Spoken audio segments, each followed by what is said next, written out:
6 kristal kehidupan.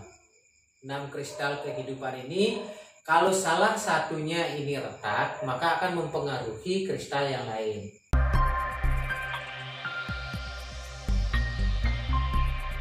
Selamat malam Bapak Ibu semua, kembali lagi berjumpa dengan kita di sini di Focus Solution Indonesia. Dan tentu malam hari ini kita telah ditemani oleh Bapak Made Swinton, yaitu the only HR practitioner who is in expert. Dan malam hari ini kita melanjutkan topik yang kemarin terkait dengan keranjang rezeki. Sebelumnya kita sudah menjelaskan Pak Made sudah menjelaskan terkait dengan keranjang rezeki, di mana keranjang rezeki tersebut menjadi sebuah magnet rezeki yang memberikan keberuntungan dan memberikan hal baik kepada kita. Dan pada episode malam ini kita akan tanyakan kepada Pak Made lebih detail lagi terhadap keranjang rezeki ini. Apa saja sih yang bisa kita isi di dalamnya, gitu Pak Made? Oke, baik. Terima kasih Atta. Selamat berjumpa kembali dengan saya Made Swinton. Tentunya Anda dalam keadaan sehat, keadaan sejahtera dan bahagia. Jadi gini. Nah, setelah kan pertama kita bersihkan dulu kan keranjang kita kan. Iya. Bersihkan, tamal ya supaya menjadi baik. Supaya menjadi bersinar gitu ya.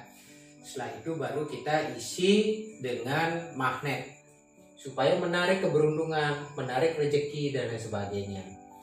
Nah, semakin baik kita mengisinya, tentunya magnetnya akan menjadi semakin baik juga. Begitu magnetnya ini menjadi semakin baik, ya, maka daya tariknya juga akan menjadi baik. Oke. Gitu. Nah, kalau sudah kita memastikan itu bisa kita perbuat, maka langkah selanjutnya adalah bagaimana sih caranya kita mengisi keranjang rezeki supaya menjadi keberuntungan secara terus-menerus bagi diri kita, ya. Nah, untuk hal yang seperti ini, ya, yang paling utama yang harus kita lakukan itu adalah membuat yang namanya perencanaan, ya, atau kita membuat peta di dalam kehidupan emosi kita. Dengan cara apa? Dengan cara membuat yang namanya tujuan-tujuan. Karena kalau kita tidak memiliki sebuah tujuan, ya bagaimana kita bisa mengisinya, gitu. Ya.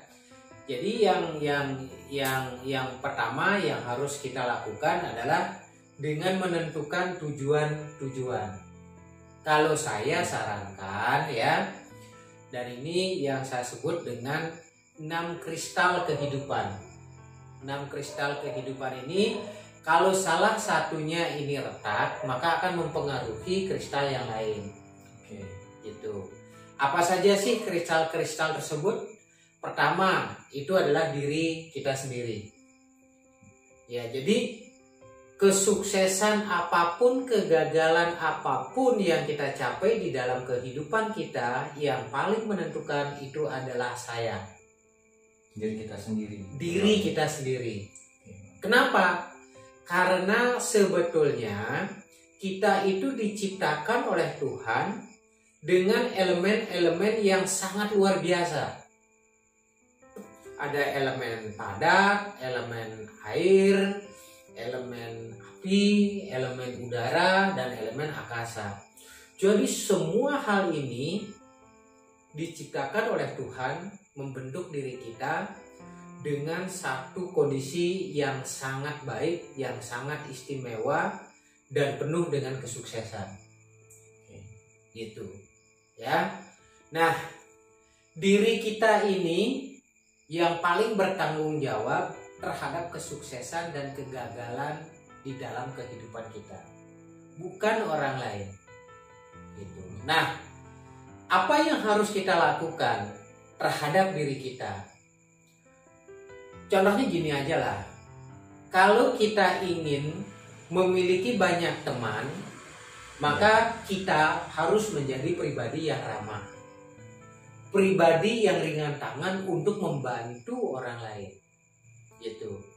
Supaya kita itu bisa hidup harmonis dengan alam, supaya alam itu tidak murka, tidak menjadikan diri kita mengalami sebuah bencana, maka yang kita lakukan adalah memelihara alam.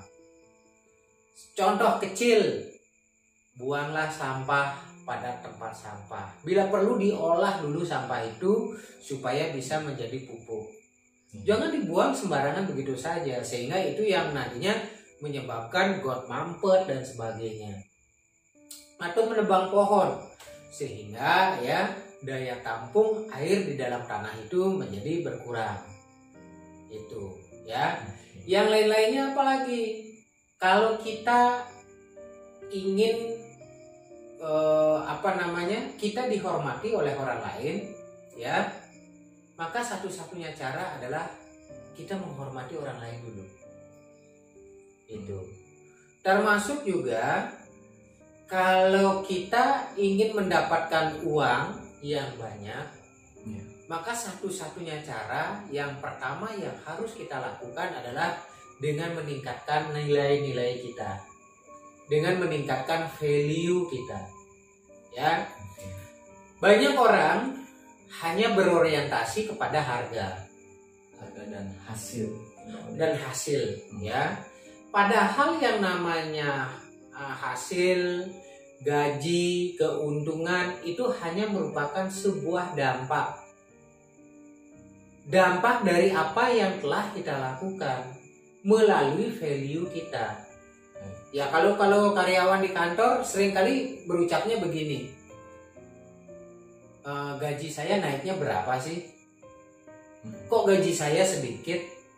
Ya, kok benefit-benefit yang diberikan oleh perusahaan ini sedikit sekali? Nah, kalau itu yang terjadi dengan Anda, berarti Anda berorientasi dengan harga. Gitu. Padahal yang menentukan harga itu apa? Kualitas kita.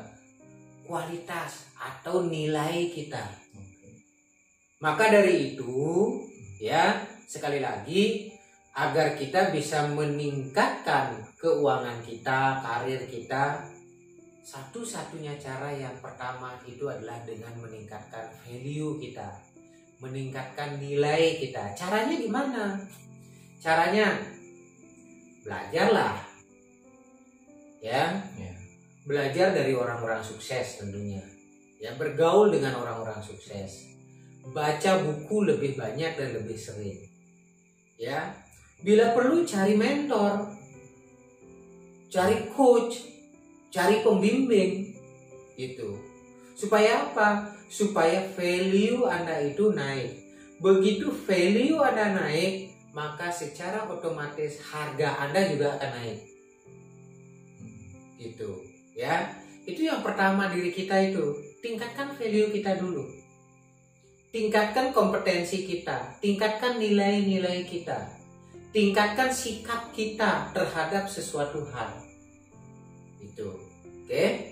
Nah, kalau ini sudah Anda lakukan, yaitu meningkatkan nilai-nilai Anda, sehingga nilai Anda menjadi sangat jauh lebih berharga, gitu. Oke. Nah, yang kedua, ya, kristal yang kedua adalah karir. Karir itu adalah kristal kita yang kedua. Tapi seperti apapun Anda berkarir, kembali lagi ditentukan oleh nilai Anda. Kalau nilai Anda rendah, maka jabatan Anda pasti rendah. Berarti saling keterkaitan. Saling keterkaitan. Supaya jabatan Anda menjadi tinggi, maka tingkatkanlah nilai Anda. Pada saat nilai Anda tinggi, maka untuk Anda mendapatkan promosi dan lain sebagainya itu menjadi jauh lebih mudah. Gitu. Ya. Termasuk juga yang saya sebutkan dengan nilai itu adalah kapasitas Anda, kemampuan Anda untuk memecahkan masalah-masalah. Itu. Ya. Jadi sudah sampai yang kedua ya, yaitu karir. Nah, antara karir dengan pekerjaan adalah dua hal yang berbeda. bekerja dengan baik belum tentu membuat karir Anda itu bagus. Gitu. Jadi yang harus kita lakukan bekerja melampaui harapan sehingga Anda berprestasi di bidang itu.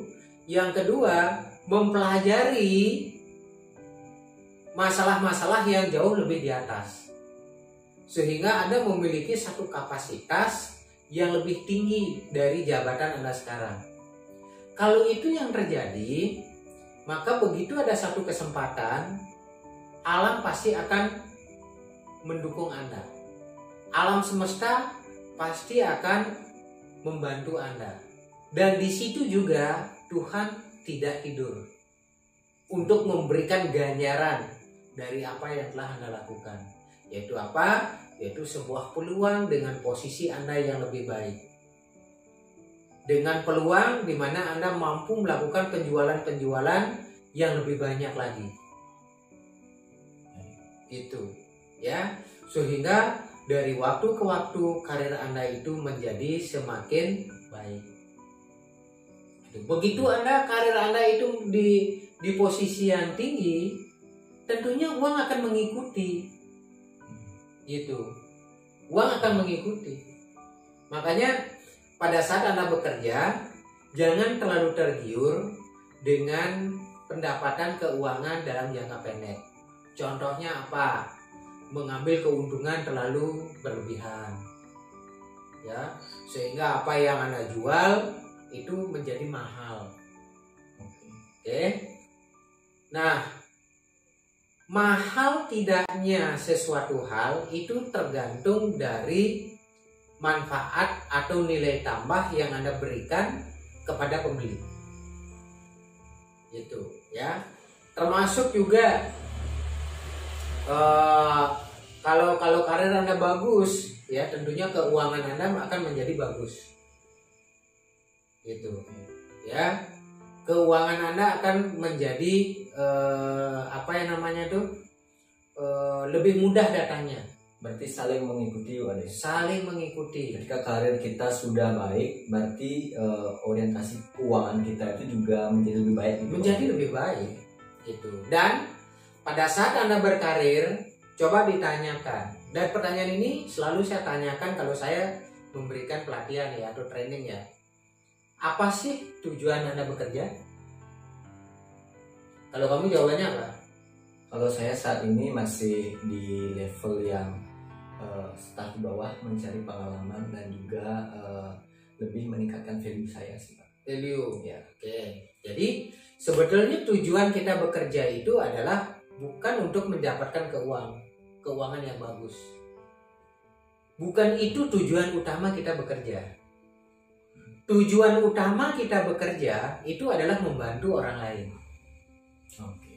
Ya, melayani orang lain, memecahkan masalah orang lain, menyembuhkan orang lain, lebih membanggakan orang lain dan sebagainya. Kalau ini kita lakukan dengan cara yang tulus, maka yang namanya uang, yang namanya jabatan, rumah, fasilitas yang lain pasti datang dengan sendirinya kok. Gitu. Jadi sudah ada 3 kan? Iya. Pertama, diri Anda sendiri yang harus diperbaiki, tingkatkan value, perbaiki karir Anda, dan yang ketiga sudah mulai Anda terkena dampak, yaitu keuangan Anda juga sudah mulai disesuaikan. Ya, disesuaikan. Nah, begitu Anda mendapatkan keuangan yang baik, ya, sehingga dalam hal itu sudah menjadi mapan, ya.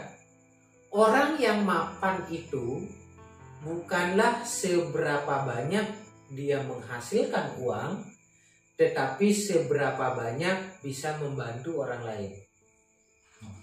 Itu adalah orang mapan. Berarti manfaat yang dirasakan oleh orang lain itu seberapa besar, ya. Mulai dari keluarga yang terdekat lah, bapak, ibu, saudara-saudara, ipar, keponakan, tetangga, dan lain sebagainya. Itu jadi orang yang mapan atau orang yang kaya, sekali lagi, bukanlah ditentukan dari seberapa banyak yang dia mampu menghasilkan uang, tetapi seberapa banyak manfaat yang bisa dia berikan kepada orang lain. Gitu. Jadi kalau ini kita lakukan, ya tentunya hal-hal yang di luar keranjang rezeki Anda itu akan ikut masuk juga. Terserap gitu Pak. Terserap. Kenapa? Karena banyak orang lain yang mendoakan kita. Gitu. Bukan banyak orang lain yang mencaci maki kita. Gitu. Ya. Nah, kalau sudah keuangan itu menjadi membaik, kira-kira status keluarga kita menjadi lebih bagus nggak? Lebih baik. Tentunya menjadi lebih baik. Paling tidak semua kebutuhan-kebutuhan yang dibutuhkan oleh anak, istri, suami itu lebih mudah bisa terpenuhi. Dan termasuk juga bisa mencarikan sekolah anak Anda dengan kualitas yang lebih bagus. Ya, yang tadinya mungkin cukup berat ya untuk memberikan kursus kepada anak Anda, karena keuangan yang membaik maka Anda bisa memberikan satu tingkat kursus kepada anak-anak Anda yang tentunya mutunya dan kualitasnya menjadi lebih baik. Itu. Dan percaya tidak percaya, di dalam satu rumah tangga ya, bahwa faktor keuangan itu terkadang menduduki urutan yang nomor 2. Bahkan bisa jadi nomor 1. Gitu. Sehingga kalau keuangan menjadi bagus, ya lebih mudah untuk Anda membangun keharmonisan di dalam rumah tangga. Gitu. Karena apa? Karena Anda lebih mudah untuk memenuhi kebutuhan dari keluarga Anda. Ketika kebutuhan yang kita miliki itu terpenuhi, jadi kita menjadi lebih sejahtera gitu Pak Made, sehingga mampu untuk meningkatkan setiap bidang ataupun hal yang kita ingin capai gitu. Betul. Seperti itu. Dan kalau sudah keluarga itu menjadi baik, maka status sosial Anda pun itu akan menjadi lebih baik. Ya. Maka pada saat itu kesempatan bagi Anda untuk bersosialisasi lebih banyak. Ya, bersedekah lebih banyak, ya, mendana punya lebih banyak, dan lain sebagainya. Sehingga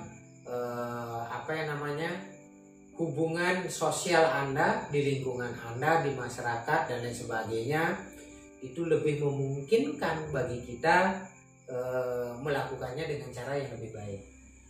Gitu. Jadi itu sudah ada 5 tuh: diri sendiri, karir, keuangan, keluarga, dan sosial. Ya. Yang terakhir adalah spiritual. Spiritual kita. Ya, yang terakhir adalah spiritual kita. Dan kelima hal tadi itu semuanya mesti dilandasi oleh hal-hal spiritual.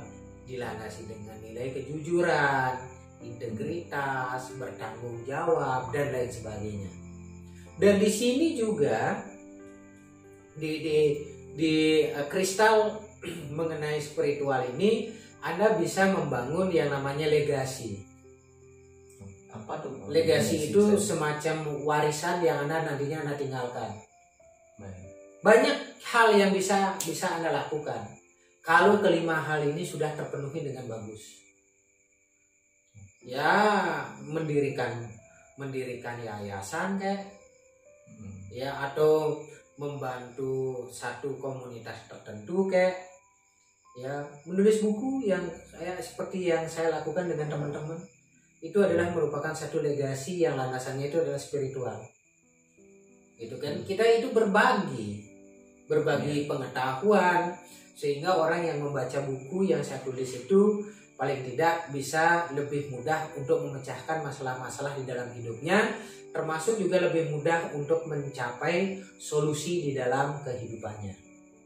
Nah, ini baru satu langkah, baru satu cara bagaimana kita mengisi keranjang rezeki supaya keberuntungan itu menjadi bagian di dalam kehidupan kita sehari-hari, yaitu dengan membuat tujuan. Oke, kembali ke tujuan. Ke tujuan tadi. Melalui apa? Melalui menentukan dari 6 kristal tadi. Ya.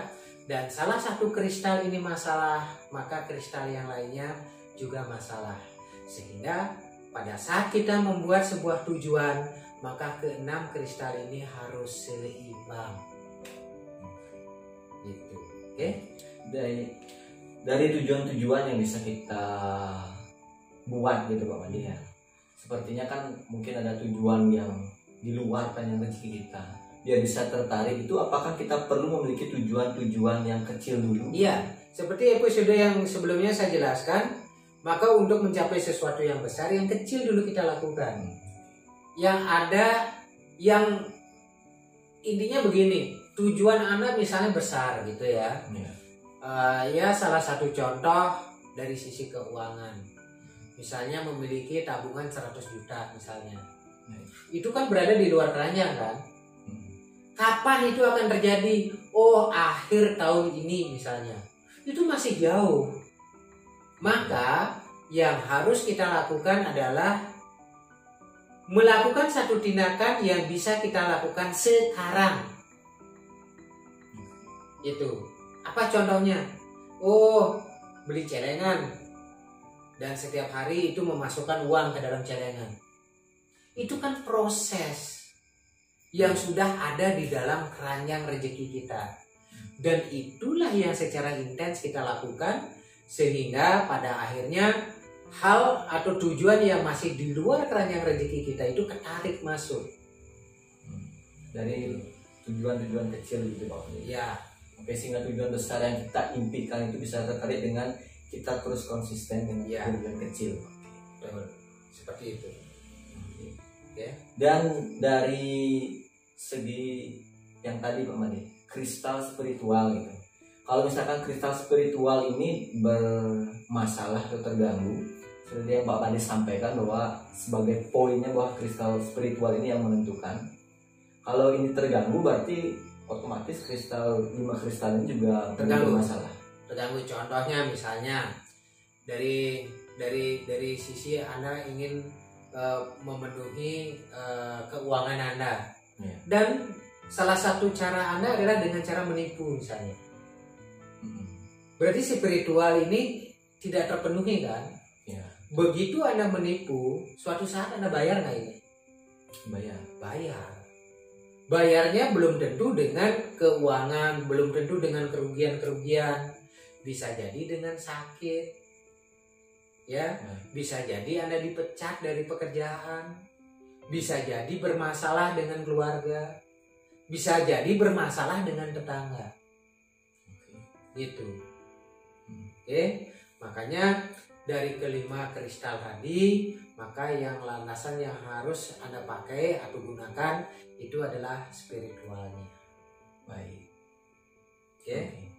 Dan pertanyaan terakhir sebelum kita tutup sesi ini Pak Made, seperti tadi kan Pak Made jelaskan dalam kristal juga kita harus membuat tujuan-tujuan kita, sehingga hal-hal yang baik yang kita dapat isi di keranjang rezeki itu bisa terpenuhi. Mungkin bisa diberikan tips gitu Pak Made, sehingga teman-teman di sini untuk merealisasikan tujuan-tujuan kecil ini dan juga tujuan besar ini bisa lebih mudah untuk dicapai. Jelas, yang pertama itu adalah Anda menentukan tujuannya dulu. Ya, begitu Anda menentukan tujuan, ya contoh kayak tadi misalnya ya, saya adalah seorang director, saya adalah seorang general manager di sebuah hotel pada tahun ini misalnya. Tanyakan sekarang, kenapa hal itu begitu penting bagi Anda? Kalau Anda bisa menjawab ini, berarti itu memang benar-benar menjadi tujuan Anda. Itu satu. Yang kedua, kalau Anda sudah mengetahui dan meyakini bahwa hal itu benar-benar menjadi tujuan Anda, ya, karena Anda bisa menjawabnya kenapa hal itu begitu penting bagi diri Anda, maka langkah kecilnya supaya Anda menjadi seorang general manager apa? Misalnya ngambil kursus, ya, menjual waktu bukan membeli waktu, membeli waktu bukan menjual waktu, ya, termasuk juga bergaul dengan orang-orang yang sukses dan sebagainya. Itu langkah-langkah kecilnya. Itu sehingga pada saatnya nanti Anda memang memiliki satu kelayakan untuk mendapatkan atau menduduki posisi itu. Oke, jadi kesimpulannya adalah kalau Anda mau maju, melangkahlah. Bukan diam dan bukan hanya memikirkan. Bukan hanya memikirkan, melangkahlah. Walaupun belum tahu hasilnya ke depan seperti apa, yang penting kita udah ada reaksi. Ya, masalah hasil itu nanti. Yang utama adalah ya, hasil itu memang penting. Tetapi yang jauh lebih penting adalah langkah-langkah nyata Anda untuk mencapai sesuatu hal. Oke. Baik Bapak Ibu sekalian, seperti tadi poin akhir dari Pak Made pada sesi ini, bahwa ketika kita ingin untuk mengisi keranjang rezeki kita dengan hal yang lebih baik, kita bisa membuat sebuah tujuan kecil, dan juga dari tujuan-tujuan kecil tersebut kita sudah set sebuah goal yang besar, sehingga goal besar tersebut bisa terjadi ke keranjang rezeki kita. Dan juga kita harus melakukannya, gitu ya, bukan hanya diam dan hanya memikirkannya saja, tapi kita harus bertindak dan bereaksi terhadap tujuan tersebut. Baik Bapak Ibu sekalian, untuk episode kali ini cukup sekian yang bisa kita diskusikan dengan Pak Made terkait dengan mengisi keranjang rezeki. Dan apabila ingin menanyakan hal yang lebih lanjut mengenai hal ini, bisa langsung mention di Instagram dan juga Facebook di Focus Solution Indonesia, atau juga bisa menghubungi dan hubungi kita di 081 327 147 747. Dan malam hari ini kita cukupkan dengan selamat malam dan terima kasih. Terima kasih.